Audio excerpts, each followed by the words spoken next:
बिस्मिल्लाहिर्रहमानिर्रहीम। सामईन कराम, अरबी में कुछ चीज़ें बहुत ही बुनियादी हैं। मैं चाहता हूं कि आज हम उन चीज़ों को समझ लें, उसके बाद जिस तरीके से पहले चल रहे थे उसी तरह चलते रहेंगे। वो चीज़ें क्या हैं आप देख लीजिए। पहला लफ्ज़ मैंने लिख रखा है इस्म। इस्म कहते हैं नाम को। अब ये नाम दो तरह का होता है। एक नाम वो होता है जो बहुत सारी चीज़ों पर बोला जाता है, एक नाम वो होता है जो ख़ास चीज़ों पर बोला जाता है।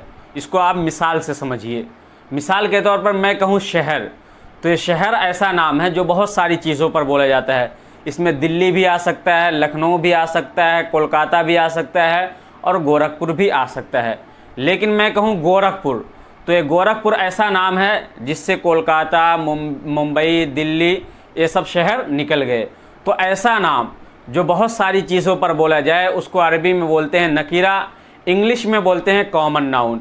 इसी तरह जो ख़ास चीज़ों पर बोला जाए उसको अरबी में बोलते हैं मारिफा। तो जो ख़ास चीज़ों पर बोला जाए उसको बोलते हैं मारिफा, और जो बहुत सारी चीज़ों पर बोला जाए उसको बोलते हैं नकीरा। क्या बोलते हैं? नकीरा। या इसको इस मिसाल से समझ लीजिए। मैं कहूँ कि इंसान, तो इसमें मैं भी आ गया, इसमें जो आप लोग जो वीडियो देख रहे हो वो भी आ गया, जो लोग वीडियो नहीं देख रहे हैं वो भी आ गए। लेकिन मैं कहूँ तौफीक अहमद, तो इसमें सिर्फ मैं आ गया। आप इंसान भले हैं लेकिन आप निकल गए, इसलिए कि आपका नाम तौफीक अहमद नहीं। इसी तरह जो लोग वीडियो नहीं देख रहे हैं वो भी निकल गए। तो ऐसा नाम जो बहुत सारी चीज़ों पर बोला जाए, जैसे इंसान, तो उसको बोलेंगे नकीरा। और जो ख़ास चीज़ों पर बोला जाए जैसे गोरखपुर या तौफीक अहमद, तो उसको कहेंगे मारिफा। दूसरा लफ्ज़ है फ़ेल। फ़ेल के माने काम के आते हैं। अब जो काम होते हैं वो हमेशा तीन वक्तों में पाए जाते हैं। नंबर एक माजी, यानी गुज़रे हुए कल में भी काम पाया जा सकता है। नंबर दो हाल, यानी जो वक्त चल रहा है उसमें भी काम पाया जा सकता है। नंबर तीन मुस्तकबिल, यानी फ्यूचर, उसमें भी काम पाया जा सकता है। मिसाल के तौर पर मैं लिख रहा हूँ, तो लिखना अभी मैं काम कर रहा हूँ तो इसको हाल बोलेंगे। आने वाले वक्त में मैं यही काम करूँगा तो इसको मुस्तकबिल कहेंगे। और गुज़रे हुए वक्त में मैं लिख चुका हूँ तो उसको माजी यानी पास्ट कहेंगे। इसी तरह मैं पढ़ा रहा हूँ, तो पढ़ाना अभी मैं कर रहा हूँ तो इसको हाल बोलेंगे। आने वाले वक्त में मैं करूँगा तो इसको मुस्तकबिल बोलेंगे, फ्यूचर बोलेंगे। और गुज़रे हुए वक्त में जो मैं कर चुका हूँ तो उसको पास्ट बोलेंगे, उसको माजी बोलेंगे अरबी में। तो जो काम होता है वो तीन वक्तों में पाया जा सकता है। अगर कोई ऐसा लफ्ज़ हो जो तीन वक्तों में पाया जा सकता हो तो आंख बंद करके समझ लीजिए क्या है, ये फ़ेल है। मिसाल के तौर पर जलसा। जलसा के माने बैठना। तो अब ये फ़ेल है या ये इस्म है, इसकी पहचान हम कैसे करेंगे? जलसा के माने बैठना। तो अब बैठना जो है ये आप देख लीजिए तीन वक्तों में पाया जा सकता है या नहीं पाया जा सकता है। और जाहिर सी बात है बैठना तीनों वक्तों में पाया जा सकता है। अगर कोई चाहे तो अभी बैठ जाए, आने वाले वक्त में भी आदमी बैठ सकता है, गुजरे हुए वक्त में भी बैठा होगा। इसी तरह सोना। सोना अगर कोई चाहे तो अभी सो सकता है, आने वाले वक्त में भी सो सकता है और गुजरे हुए वक्त में भी सोया होगा। तो अगर कोई लफ्ज़ ऐसा है जो तीन वक्तों में पाया जा सकता हो तो उसको हम आंख बंद करके कह देंगे क्या है, ये फ़ेल है। और फ़ेल की एक बहुत आसान तरीका है पहचानने का कि उसके आखिर में ना आता है। जैसे मिसाल के तौर पर हम कहें बैठना, लिखना, पढ़ना, सोना, खाना, पीना, सब के आखिर में ना आता है और ये हर ज़बान में होता है। तो फ़ेल की एक पहचान ये है। तीसरा लफ्ज़ मैंने लिख रखा है हर्फ। हर्फ कहते हैं उसको जिसका कोई माना नहीं होता है। जब तक उसको किसी सेंटेंस के साथ, किसी जुमले के साथ ना जोड़ा जाए उसका कोई माना नहीं होता। मिसाल के तौर पर मैं कहूँ से, तो इसका कोई माना है? इसका कोई माना नहीं है। मैं कहूँ पर, तो इसका कोई माना नहीं है। मैं कहूँ तक, तो इसका कोई माना नहीं है।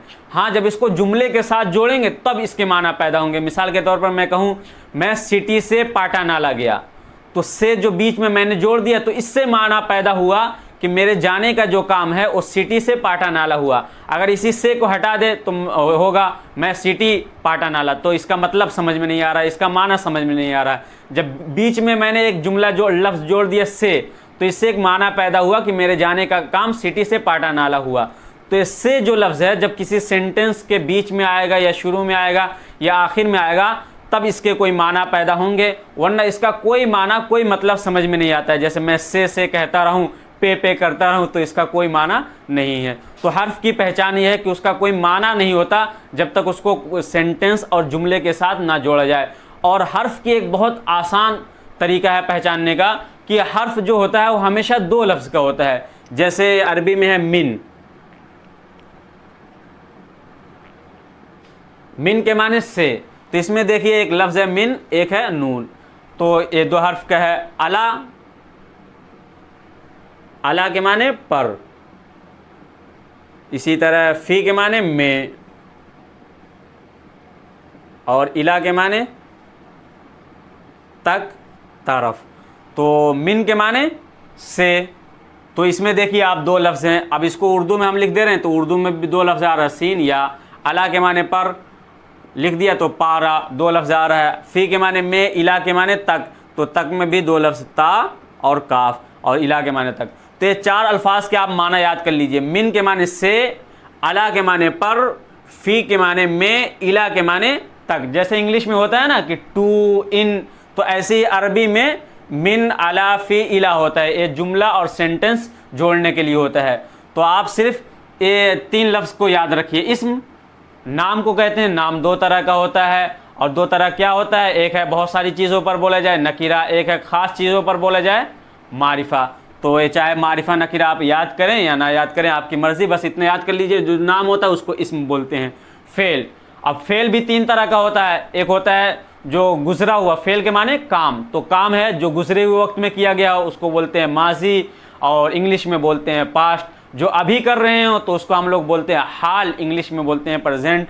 जो आने वाले वक्त में करेंगे तो उसको अरबी में बोलते हैं मुस्तकबिल, और इंग्लिश में बोलते हैं फ्यूचर। तो ये तीन चीज़ें आपको याद हो या ना याद हो, लेकिन इतना याद कर लीजिए, फ़ेल को काम कहते हैं, फ़ेल काम को कहते हैं, और इसके आखिर में हमेशा ना आता है, बस इतना याद कर लीजिए। हर्फ, हर्फ के माने जो चीज़ जुमले और सेंटेंस को जोड़ने के काम आता है उसको कहते हैं हर्फ। और ये चार मैंने आपको लिख रखे हैं, इसको याद कर लीजिए। नंबर एक मिन, मिन के माने से। नंबर दो आला, अला के माने पर। नंबर तीन फ़ी, फ़ी के माने मिन जो इन के माने में है। नंबर चार इला, इला के माने तक, तरफ। ये चार अल्फाज के आप माने याद कर लीजिए। इंशाअल्लाह इन अल्फाज को लेकर अगले वीडियो में या इसके बाद वाले वीडियो में हम सेंटेंस और जुमला बनाएंगे।